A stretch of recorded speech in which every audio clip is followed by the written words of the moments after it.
Bonjour, Stéphane de la compagnie des pièges Well Rody Trap. Je suis ici présent avec mon ami Stéphane Côté de l'association de Laurentides Label.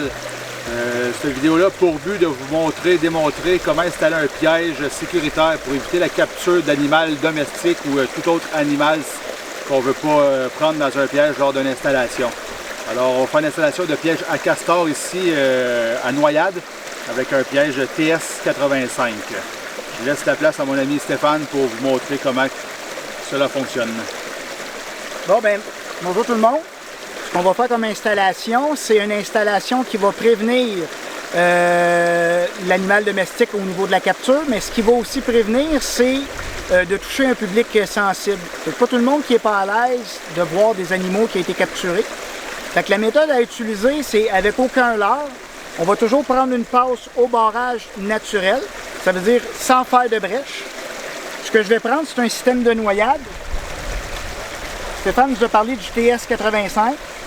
TS85 ressemble à ça comme piège, qui va donner une grande surface de travail, qui a aussi Douglas, ce qui veut dire qu'il va empêcher des déclenchements par la patte. Ça veut dire que si la patte est accrochée où il y avait le déclencheur standard, la patte va être repoussée. Douglas ne vivra pas ça, fait que c'est plus facile au niveau de l'installation.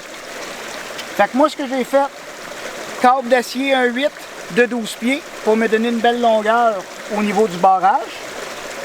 Ancré aussi au sol ici avec des rods de 16 pouces. J'ai pris une plaque d'acier assez pesante pour que le castor puisse être bien pris. Et ce que je vais faire lors de l'installation,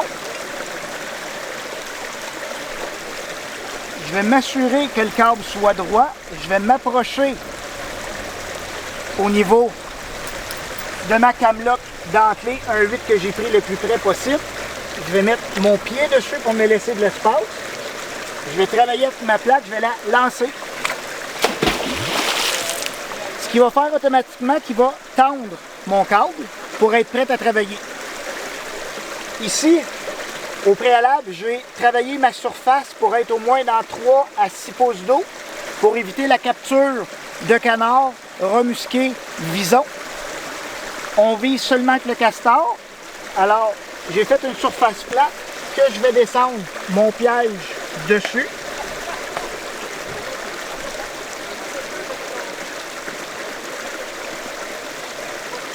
Et ce que je vais faire, je vais le décentrer d'un bord ou de l'autre un petit peu. Je ne vais pas mettre la palette en plein centre pour que le castor automatiquement puisse mettre sa patte sur la palette. J'ai pas besoin de l'air parce qu'il passe là automatiquement. Lors de la capture, le castor automatiquement il a le réflexe d'aller au fond de l'eau. C'est l'installation qu'on conseille dans le semi-urbain, urbain pour éviter les captures ou choquer du public.